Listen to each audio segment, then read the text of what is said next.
आम सहमति नहीं बन पाई इस बैठक में और अब 18 अप्रैल को एक बार फिर से सर्वदलीय बैठक बुलाई गई। आपको बता दें, भूमि सुधार कानून पर यह सर्वदलीय बैठक बुलाई गई थी। संसद भवन में सभी दलों के नेताओं की बैठक हुई है। अपने अपने सुझाव सभी ने इस बैठक में रखे, लेकिन फिर भी आम सहमति नहीं बन पाई है भूमि सुधार कानून पर, जिसके तहत अब 18 अप्रैल को एक बार फिर से सर्वदलीय बैठक बुलाई गई है, जिसमें उम्मीद की जा रही है कि अगली बैठक में कुछ नतीजा निकल सके।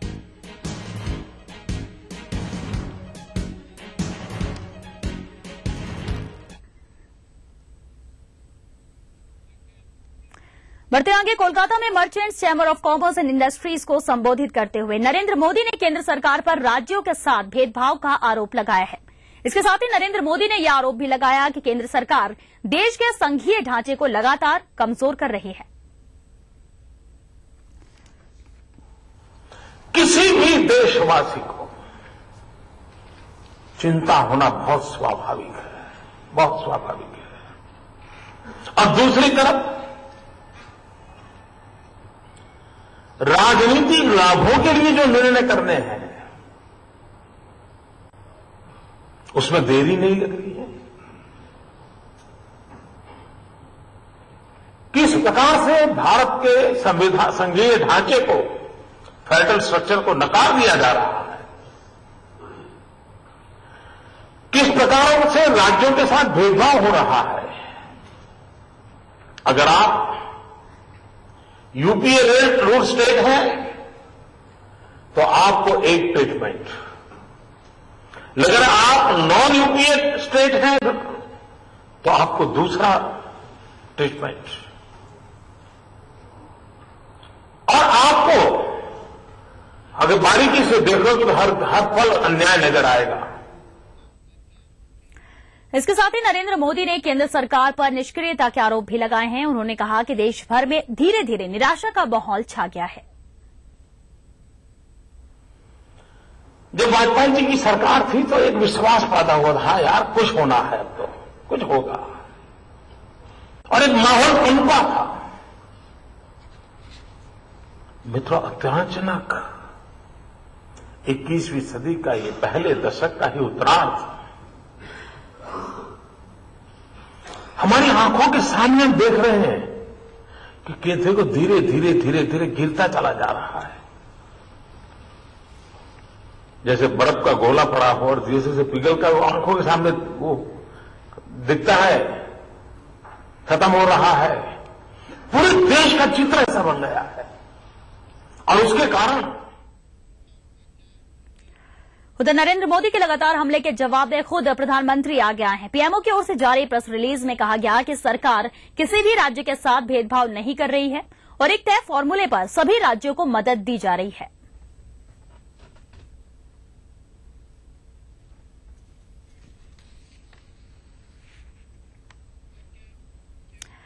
और आइए अब सुनते हैं मोदी के भाषण पर राजनीतिक दलों की क्या प्रतिक्रिया है। हम किसी इस मामले पे टिप्पणी नहीं करते, लेकिन मैं इतना जरूर कहूंगा, शायद ममता जी बंगाल छोड़ के दिल्ली आ गई हैं और बजाय इसके कि इधर उधर भारतीय जनता पार्टी घूमती फिरे, नीतीश कुमार जी से पूछे ना, उनका अपने अलाई है ना, अमेरिका उन्हें वीजा देने को तैयार है, पैसे खर्च कर रहे हैं, एमपीज को पैसे दे रहे हैं, फिर भी वीजा नहीं मिल रहा। नरेंद्र मोदी की समस्या, नरेंद्र मोदी सारे देश में घूम रहे हैं क्योंकि पार्टी में समर्थन जुटाने के लिए बाहर से दबाव इकट्ठा कर रहे हैं, और कहाँ मिल रहे हैं, इसलिए वो पहुंच गए हैं सब बड़े बड़े पूंजीपतियों के, देश के बड़े बड़े व्यवसायियों के सम्मेलनों में। और वहाँ क्या कर रहे हैं, वहाँ वही कर रहे हैं जो अटल बिहारी वाजपेयी और बलराज मधोक ने बैंकों के राष्ट्रीयकरण के खिलाफ सुप्रीम कोर्ट में याचिका की थी। और आज देश में घूम घूम कर वो क्या कह रहे हैं कि वो अगर सत्ता में आना चाहते हैं, भारत देश के अंदर सार्वजनिक क्षेत्र को समाप्त कर दो, बैंक को निजी हाथों में दे दो, एलआईसी को निजी हाथों में दे दो, डीएचएल बेच दो, एयर इंडिया बेच दो, ऑयल इंडिया बेच दो, ओएनजीसी बेच दो, सब निजीकरण कर दो, ये इसकी वकालत कर रहे हैं। और पार्टी में सहयोग जुटाना है तो जुटावे, वामपंथ तो 32 साल राज किया। ये बात सही है कि जिन परिस्थितियों में तृणमूल कांग्रेस और ममता बनर्जी ने सत्ता संभाली है, उनको जो है वो नाकामियों की और पूरी तरह से एक नाकाम सरकार की विरासत मिली थी, और एक व्यवस्था मिली थी, उस व्यवस्था को ठीक करने के लिए उन्हें समय लगेगा और लग रहा है। लेकिन निश्चित तौर से जो मोदी जी ने कहा है वो वहां की जमीनी, पश्चिम बंगाल की जमीनी हकीकत को देखकर ममता को लुभाने की कोशिश तो नहीं, इसमें लुभाने का सवाल ही नहीं। वो तो हमारी पुरानी सहयोगी रही है, अभी नहीं है, तो उससे क्या फर्क पड़ता है। से दिन दहाड़े 5 बच्चों का कथित अपहरण किया गया। मोटरसाइकिल सवार 2 से 3 लोगों ने इस वारदात को अंजाम दिया है। मांगियावास थाने से 50 मीटर की दूरी पर इस घटना को अंजाम दिया गया। 8 से 10 साल की उम्र के 5 बच्चों को उठाया गया है, वो भी दिन दहाड़े। तो इस वक्त खबर अजमेर से है। दिन दहाड़े 5 बच्चों का कथित अपहरण किया गया है। करीब 2 से 3 लोग थे, मोटरसाइकिल में सवार होकर आए और इस वारदात को अंजाम दिया। और चलिए इस बारे में विस्तार से जानकारी के लिए बात करते हैं अजमेर संवाददाता अभिजीत दवे से। अभिजीत, दिन दहाड़े 5 बच्चों का अपहरण किया गया, कुछ पता चल पाया है? देखिए श्वेता, बिल्कुल कथित अपहरण की इस वक्त ये खबर निकल के आ रही है। हालांकि पुलिस के तमाम अधिकारी जो है, हम लगातार संपर्क करने का प्रयास कर रहे हैं, लेकिन कोई भी फोन पे उपलब्ध नहीं हो पा रहा है। लेकिन बताया जा रहा है कि अजमेर से करीब 24 किलोमीटर दूर मांगियावास थाना पड़ता है, ग्रामीण क्षेत्र का थाना है। उस थाने से महज कुछ मीटर की दूरी पर ही अब से करीब 1-1.25 घंटे पहले 1:30 बजे का ये घटनाक्रम बताया जा रहा है। स्कूली छात्र थे, कुछ उम्र के छात्र, 8 से 10 साल के 5 बच्चे जो साइकिल पर गांव में ही खेल रहे थे। अचानक से मोटरसाइकिल पर कथित रूप से जो ग्रामीणों से बातचीत हो पा रही है, स्थानीय लोगों से जो बातचीत हो पा रही है, उसके मुताबिक मोटरसाइकिल पर 2 से 3 लोग आए और इन बच्चों को एकाएक वहां से उठाकर अपने साथ ले गए हैं। कहां ले गए, कौन लोग थे, क्या पूरी घटना है, इस बारे में विस्तार से भी कोई जानकारी नहीं मिल पा रही है। हालांकि पुलिस ने तुरंत प्रभाव से जो है वो तलाश शुरू कर दी है। जिले भर में नाकेबंदी कर दी गई है, पुलिस गश्त लगा दी गई है। जिस हिसाब से पूरा घटनाक्रम जो मोटे मोटे तौर पर निकल के सामने आया है, एक बात इसमें तय है कि 5 बच्चों को अगर उठाया गया है तो मोटरसाइकिल सवार की हरकत नहीं हो सकती है, कोई बड़ा वाहन उनके पास होगा।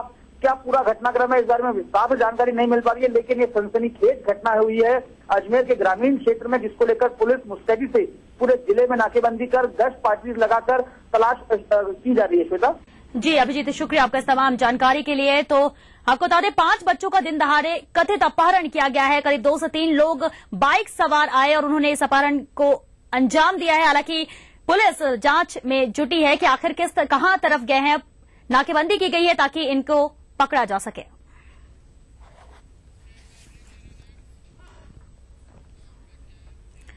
चलिए अब वक्त हो गया एक छोटे से ब्रेक का। ब्रेक के बाद देखेंगे कुछ और खबरें।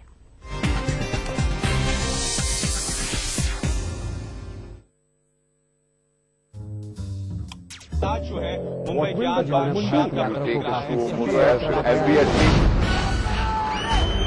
अगर आपको इस न्यूज चैनल पर दिखाई गई किसी खबर या कार्यक्रम से शिकायत है तो न्यूज ब्रॉडकास्टिंग स्टैंडर्ड्स अथॉरिटी को लिखें। ज्यादा जानकारी के लिए www.nbanewdelhi.com पर लॉग ऑन। आगे आप।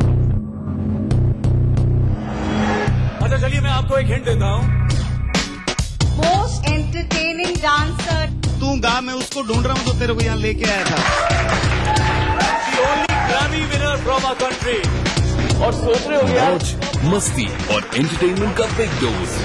नहीं मैं राजस्थान बिग एंटरटेनमेंट अवार्ड। कौन जीतेगा यार?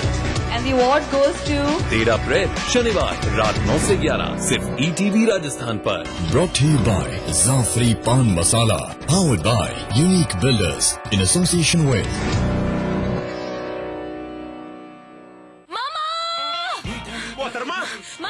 बेबी, मामा, मिया।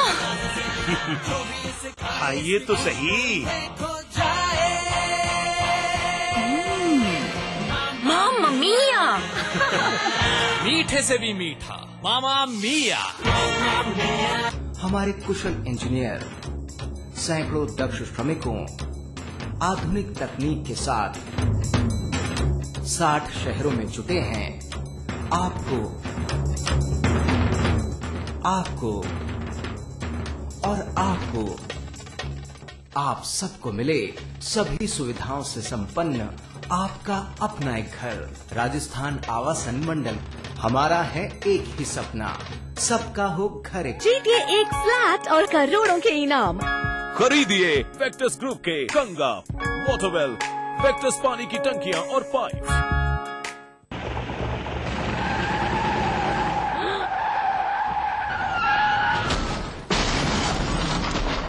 इतनी तेजी से गाड़ी को हाईवे पर लाने के बाद क्या इस एक्सीडेंट को रोका जा सकता था? क्या हाईवे पर जा रहे उस मासूम यात्री को पता था कि आप अपनी गाड़ी हाईवे पर लाने वाले हैं? हाईवे पर अपनी गाड़ी लाने से पहले दाएं देखें, बाएं देखें और फिर दाएं देखते हुए सावधानी से अपनी गाड़ी हाईवे पर लाएं। रात के समय टिपर का प्रयोग अवश्य करें। अपनी और दूसरों की सुरक्षा सदा सुनिश्चित करें। दिन भर खबरें जो बनाते हैं, जहां बनती हैं, जिनसे शुरू होती है, जिनसे जुड़ी होती है, रात 9 बजे सबकी नजर टिकी होती है न्यूज एट 9 PM पर दिन भर की खबरों का अपडेट। इस न्यूज के सह प्रायोजक हैं JECRC University. Build your world.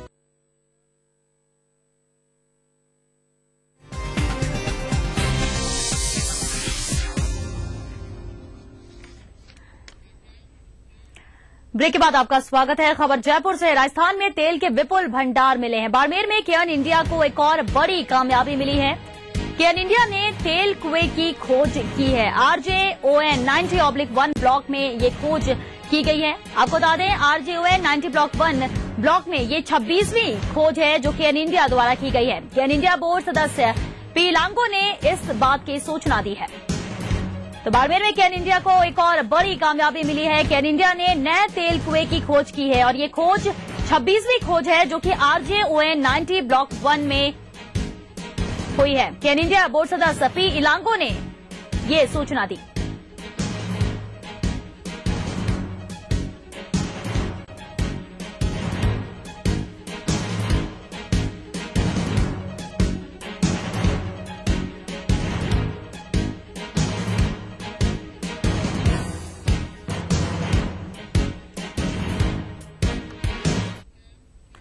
चलिए बढ़ते आगे। राज्य सरकार ने चुनावी साल में आज बड़ा प्रशासनिक फेरबदल किया है। सरकार ने 25 IAS अफसरों के साथ 2 RAS अधिकारियों के तबादले किए हैं। साथ ही भारतीय डाक सेवा की सरिता सिंह को बाल निदेशालय में आयुक्त बनाया गया है। कार्मिक विभाग से इन तबादलों के आदेश जारी हुए हैं। RAS शफी मोहम्मद कुरैशी को जोधपुर विकास प्राधिकरण में कमिश्नर नियुक्त किया गया है।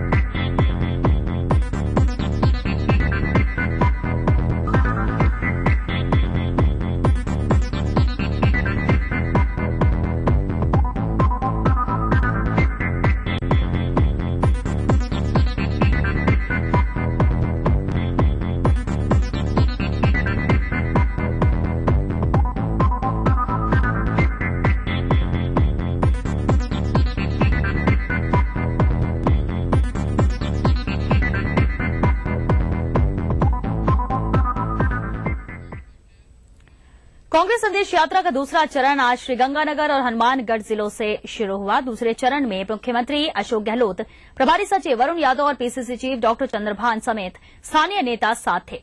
मुख्यमंत्री ने आज जयपुर से सूरतगढ़ के लिए रवाना होने से पहले राजभवन में जाकर लोकसभा अध्यक्ष मीरा कुमार से मुलाकात की। मीरा कुमार भी मुख्यमंत्री अशोक गहलोत के साथ श्रीगंगानगर गई हैं। यहां मीरा कुमार ने बाबू जगजीवन राम की प्रतिमा का अनावरण किया। मुख्यमंत्री के सूरतगढ़ पहुंचने पर सूरतगढ़ को जिला बनाने और शराबबंदी की मांग को लेकर स्थानीय लोगों ने मुख्यमंत्री को ज्ञापन सौंपा।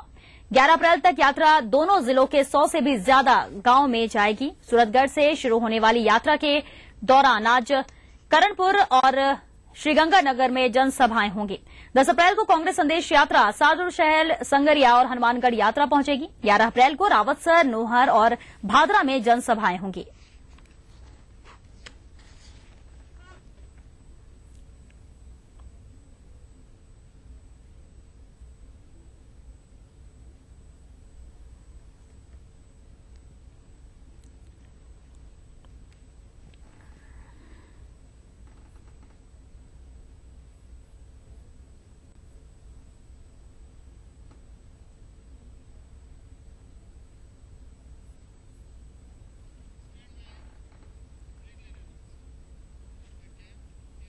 जारी रहेगा खबरों का ये सफर, लेकिन इस छोटे से ब्रेक के बाद।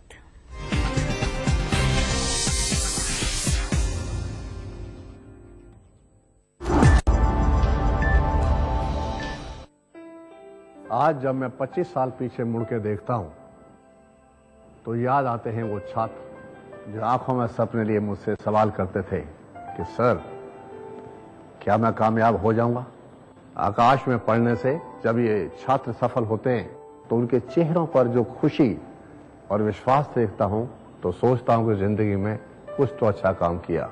सफल होने के लिए सपने देखना जरूरी है और उन सपनों को साकार करने के लिए आकाश जरूरी है। हजारों छात्रों का डॉक्टर और इंजीनियर बनने का सपना पूरा कर रहा है आकाश। अब सफलता दूर नहीं। मध्य प्रदेश का सबसे किफायती टेस्ट ट्यूब बेबी ट्रीटमेंट मात्र 30,000 में। संपर्क करें मोहक hospital Indore 09755044442। National mall painting के फाइनल मुकाबले में लकी, पप्पू और छुटकाऊ ने हिस्सा लिया। जहां लकी ने चौक मिट्टी, पप्पू ने पीओपी, वहीं छुटकाऊ ने जेके वॉल पुट्टी का बेस बनाया और कम पेंट का इस्तेमाल करते हुए दीवार को सबसे स्मूथ और खूबसूरत फिनिश दिया और ये प्रतियोगिता जीत। व्हाइट सीमेंट वाली JK wall putty is the best. सीलन से भी पपड़ी का कोई चांस नहीं होता, दीवारें बोल उठी। 1500 सीसी का इंजन है, 100 PS पावर। माइलेज कितना देती है? 25.8 किलोमीटर पर लीटर। ब्रिलियंट यार, लेकिन ये तो वही बात हो गई ना कि मैं चिप्स भी खाऊं और मेरा वेट भी लूज हो जाए। It's true. The advanced ID.Tech diesel engine from Honda is the most powerful in its class and also gives the best mileage in the country. Coming soon in the new Honda Amaze. प्रधानमंत्री doctor Manmohan Singh की Germany यात्रा। द्विपक्षीय संबंधों की मजबूती पर रहेगा जोर। आपसी व्यापार और सहयोग बढ़ाने पर होगी बात। कई अहम मुद्दों पर होगी चर्चा। देखिए मनमोहन की जर्मनी यात्रा आज रात 9:03 पर ईटीवी के सभी हिंदी चैनल्स पर।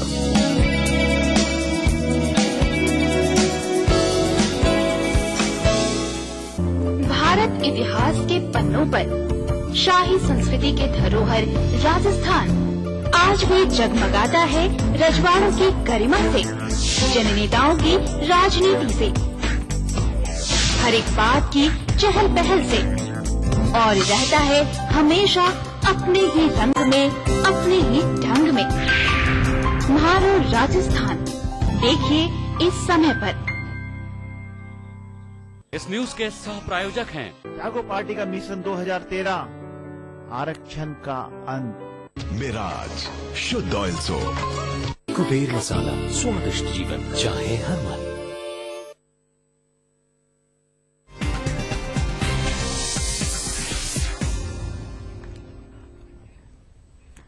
ब्रेक के बाद एक बार फिर आपका स्वागत है। भाजपा प्रदेश अध्यक्ष वसुंधरा राजे के नेतृत्व में भाजपा की स्वराज संकल्प यात्रा प्रदेश के वागड़ अंचल में डूंगरपुर जिले में है।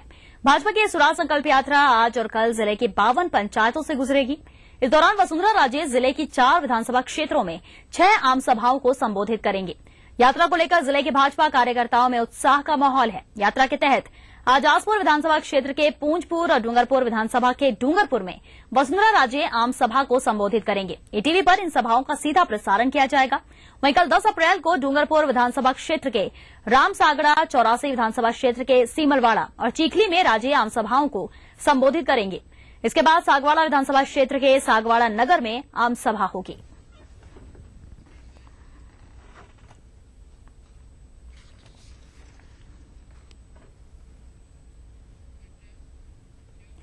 अब बात एक अस्पताल की जहां पर एक मासूम आया था अपना इलाज करवाने, लेकिन एक स्वीपर ने उस मासूम का इलाज करने के बदले उसकी उंगली की ही बलि ले ली। दरअसल ये पूरी घटना बाड़मेर जिले के राजकीय अस्पताल की है, जहां इलाज कराना 1 साल के मासूम को भारी पड़ गया। एंट्रोकैथ के इलाज के दौरान स्वीपर ने मासूम के हाथ की उंगली ही काटकर कचरे में फेंक दी।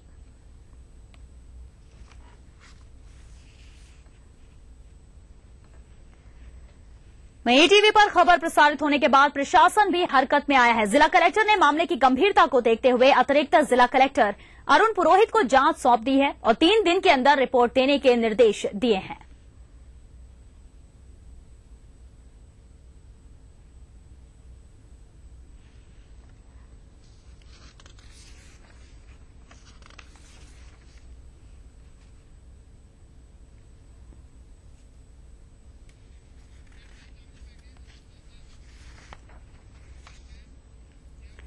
दौसा के सिकंदरा की रहने वाली एक विवाहिता ससुराल के सितम से परेशान है। ससुराल पक्ष पर आरोप है कि उन्होंने विवाहिता को पीटकर न सिर्फ उसे घर से निकाल दिया, बल्कि 4 महीने के दूध मुहे बच्चे को अपनी मां से अलग कर दिया। अपने कलेजे के टुकड़े से दूर मां भला कैसे खाना पीना कर सकती है, लिहाजा पीड़िता इसके चलते खाने पीने को तैयार नहीं। अब अपनी बेटी को लेकर बुजुर्ग माँ बाप पुलिस के चक्कर लगा रहे हैं। दौसा के सिकंदरा की एक विवाहिता की ससुराल प्रताड़ना की कहानी कुछ अलग है। दरअसल न केवल ससुराल पक्ष ने इस विवाहिता को प्रताड़ित किया, बल्कि 4 महीने पहले जन्मे इसके बेटे को इससे छीन लिया। पीड़िता न खाना खा पा रही है और न चैन की सांस ले रही है। अब ये पीड़िता बेटे को लाने के लिए पुलिस की चौखट पर दस्तक दे रही है। बस खाली मेरे को मारते पीटते, दहेज के लिए पीटते मेरे को, और मुझसे मेरा बच्चा भी छीन लिया। मैं अपने बच्चे के बगैर नहीं रह सकती। बस अगर मुझे मेरा बच्चा नहीं मिला ना तो मैं मर जाऊंगी। दरअसल पीड़िता की शादी जयपुर के सांगानेर निवासी मनोज छीपी के साथ 17 फरवरी 2012 को हुई थी, पर दहेज की खुमारी पति सहित सभी ससुराल वालों के सर पर रही। मामला बिगड़ा बेटे के जन्म पर जाने वाले पहनावे को लेकर। कपड़ों के साथ बाइक की फरमाइश ने मामले को बिगाड़ दिया। आखिर ससुराल वालों ने विवाहिता को मारपीट कर पीहर छोड़ दिया और सिर्फ 4 महीने के बच्चे को अपने साथ ले गए। लिहाजा मामला महिला पुलिस थाने में 7 अप्रैल को दर्ज करवाया गया। एसपी एसएन खींची का कहना है कि वो मामले को गंभीरता से लेकर त्वरित कार्रवाई करवाएंगे। ये जामने के चक्कर में कुछ मोटरसाइकिल फरमाइश करी है, कुछ पैसों की फरमाइश करी है। अभी हम तो गरीब आदमी कहाँ से दे पाएंगे? जो देना था जो दे दिया हमने पहले ही। मुकदमा दर्ज हुआ तो मुकदमे का अनुसंधान करवाया जा रहा है। जहाँ तक कि इसकी 4 माह की बच्ची का सवाल है, अनुसंधान के दौरान सारे तथ्यों को संकलित कर इसकी आवश्यक मदद इमदाद की जाएगी। बहरहाल पूरा मामला पुलिस जांच से जुड़ा है। महिला थाने में मामला दर्ज है, पर सवाल ये उठ रहा है कि ससुराल के सितम की सजा बच्चे को क्यों दी जा रही है? कब तक हमारे समाज में दहेज का ये दानव दूध मुहे बच्चों को भी सजा देता रहेगा? दौसा से ईटीवी न्यूज के लिए लक्ष्मीकांत शर्मा की रिपोर्ट। झांसी के college of science and engineering में सोमवार को अखिल भारतीय कवि सम्मेलन का आयोजन किया गया। इस सम्मेलन में डॉक्टर सुनील जोगी, राहत इंदौरी और पवन दीक्षित प्रसिद्ध कवियों और शायरों ने अपनी प्रस्तुति दी। कीमती मंच पर काय के राज जो कुछ हो इशारों में बता भी देना। राज जो कुछ हो इशारों में बता भी देना। राज जो कुछ हो इशारों में बता भी देना। हाथ जब उससे मिलाना तो दबा भी देना। शहरों में तो बारूदों का मौसम है, शहरों में तो बारूदों का मौसम है। गांव चलो ये अमरूदों का मौसम है। मेरी सांसों में समाया भी बहुत लगता है और वही शख्स पराया भी बहुत लगता है। और वही शख्स पराया भी बहुत लगता है। उससे मिलने की तमन्ना भी बहुत है, लेकिन आने जाने में किराया भी बहुत है। ये मंजर सियासी खतरनाक है कि सारी फिजा ही खतरनाक है। मेरे ऐब को भी बताए हुनर, मेरे ऐब को भी बताए हुनर, मेरे यार तू भी खतरनाक है। भाई बुरे लोग दुनिया का खतरा नहीं, बुरे लोग दुनिया का खतरा नहीं, नहीं बुरे लोग दुनिया का खतरा नहीं, शरीफों की चुप्पी खतरनाक है। चलिए इसी के साथ बुलेटिन में फिलहाल इतना ही। हमें दीजिए इजाजत और आप देखिए आज की तिरछी नजर। नमस्कार।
इस न्यूज के सह प्रायोजक थे बंगर सीमेंट, सस्ता नहीं सबसे अच्छा।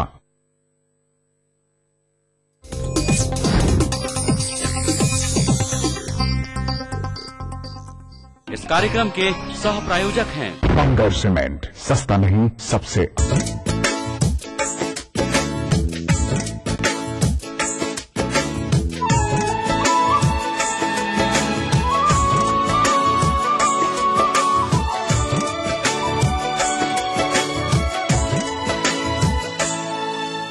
नमस्कार, स्वागत है आप सभी का आपके अपने प्रोग्राम संगीनी में। दोस्तों, तरक्की की इस दौड़ में हर इंसान भाग रहा है और ऐसे में इंसान दूसरे के हक को भी छीनने लगता है। तब जरूरत पड़ती है मानव अधिकार की, जी हाँ, ह्यूमन राइट्स की। प्रशासनिक अधिकारी के रूप में आज हमारे साथ एक शख्सियत है जो मानव अधिकार आयोग की डिप्टी सेक्रेटरी है। आइए आपको मिलवाते हैं संचिता बिश्नोई से। संचिता जी, स्वागत है आपका संगीनी प्रोग्राम में। Thank you.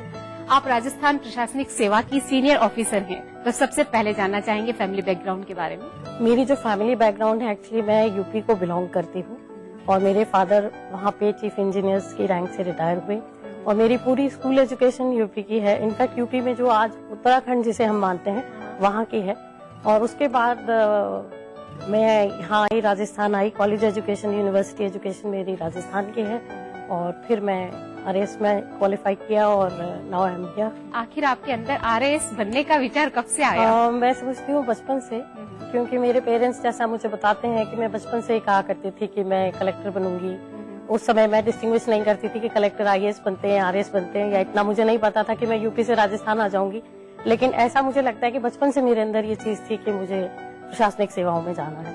और रही बात ह्यूमन राइट्स की, आप मानव अधिकार आयोग की डिप्टी सेक्रेटरी हैं, तो मानव अधिकार आयोग में आने के बाद आपने क्या महसूस किया, क्या चैलेंजेस हैं इसमें? जब मानव अधिकार आयोग में मैं एसडीएस आई तो मुझे पता लगा कि जो सामने वाला पक्ष है, बिकॉज अब आप दूसरी तरफ बैठे, अब आप उन्हीं लोगों को जज कर रहे हैं जिनके बीच में से आप काम करते हुए आए हैं, उन्हीं लोगों की यहाँ पर पेशियां हो रही है। क्योंकि परिवार गवर्नमेंट ऑफिसर्स के अगेंस्ट ही होता है जनरली, चाहे वो किसी भी डिपार्टमेंट से संबंधित हो। तो वो एक बिल्कुल नया स्कोप, नया होराइजन देखते हैं आपके। एक आम आदमी जो एज एसडीएम आप होते हैं, एज एडीएम होते हैं, तो आपके पास शायद आके उतना खुल के नहीं बोल पाता। लेकिन जब वो अपना परिवार लेके आता है, एक सिविल कोर्ट में आता है, तो उसका आपको एक अलग सोच मिलती है, आपको एक अलग पूरा होराइजन अलग हो जाता है आपका। और मानव अधिकार आयोग की अगर हम बात करें, राजस्थान के सीनियरों की बात करें, तो क्या यहाँ की स्थिति संतुष्टप्रद है? नहीं, मेरा मानना है कि मानव अधिकारों की बात जब की जाएगी तो संतोषप्रद स्थिति तो आने में अभी बहुत टाइम लगेगा। आम जनता से आप बिल्कुल जुड़े रहते हैं, तो उसके बीच में रहते हुए एक महिला होने के नाते कितने चैलेंजेस आपको फेस करने पड़ते हैं? वेरी फ्रैंकली, मैंने कभी ऐसा महसूस नहीं किया कि मैं महिला हूँ तो मैं डिफरेंट हूँ, बल्कि मुझे हमेशा ऐसा एक टेम्परामेंट है कि कोई चीज है, चैलेंज की तरह लेना है तो लेना चाहिए। अधिकार सभी चाहते हैं, लेकिन अपनी ड्यूटीज और उस रक्षा करने के लिए हमें क्या करना है? पब्लिक से आप क्या चाहते हैं? पब्लिक से हम यही चाहते हैं, क्योंकि देखिए राइट्स के साथ साथ, as you said very well, duties are along with the rights. आज हो सकता है जो मेरी ड्यूटी है वो आपका राइट बनती हो, या आपकी ड्यूटी मेरा राइट बनती हो। तो सबसे पहले अधिकारों की बात, तो अच्छी बात है कि सजगता आती है, अवेयरनेस आ रही है, लोग अपने राइट्स की बात, अपने राइट्स को बहुत अच्छी तरह समझने लगे हैं। लेकिन हमें एक अपना जो सेंस ऑफ ड्यूटी है वो भी, उसको भी उतना ही बढ़ाना चाहिए। जैसे एक मान लीजिए सिविक समस्या है, कई आप देखते हैं शहर में गंदगी है, बार बार लोग कंप्लेन करते हैं, लेकिन at the same time after all शहर में गंदगी फैलाने वाले लोग कौन है? मैं और आप ही हैं। तो वो सेंस ऑफ ड्यूटी होना चाहिए कि अगर आपको कोई गार्बेज है तो उसको कैसे डिस्पोज ऑफ करना चाहिए। पॉलीथीन है, आपने देखा गवर्नमेंट इतना कुछ कर रही है कि पॉलीथीन नहीं यूज कीजिए, लेकिन हम अपनी कन्वीनियंस के लिए थैला नहीं ले जाना चाहते, पॉलीथीन ही सामान लेके आ जाते हैं। So rights and duties go alongside. Sanchita ji, हम ये जानना चाहेंगे कि महिलाओं के अधिकार कौन कौन से हैं? बहुत सारे कानून इस तरह के बने हुए हैं, जैसे डाउरी, एंटी डाउरी एक्ट है, या मान लीजिए चाइल्ड मैरिज के अगेंस्ट है तो चाइल्ड मैरिज एक्ट है। तो उसमें उनको वो रिलीफ देने की हर जगह एक सोच है। लेकिन ये कि महिलाओं को सबसे पहले ये समझना चाहिए कि हम खुद इक्वल हैं। हमें ये सोचना समझना पड़ेगा कि हम इक्वल हैं, हमारी सेट ऑफ रिस्पॉन्सिबिलिटीज ज्यादा है लेकिन हम इक्वल हैं, और अपने राइट्स के लिए और हमें खुद को अपने, हमें ये नहीं सोचना चाहिए कि मेरे फादर हैं वो मेरे राइट्स के लिए बोलेंगे, या मेरा हस्बैंड बोलेगा, या कल को मेरे बच्चे। अपने लिए खुद ही सजग होना चाहिए, क्योंकि हर एक इंडिविजुअल घर में शायद सरकार नहीं पहुंच सकती,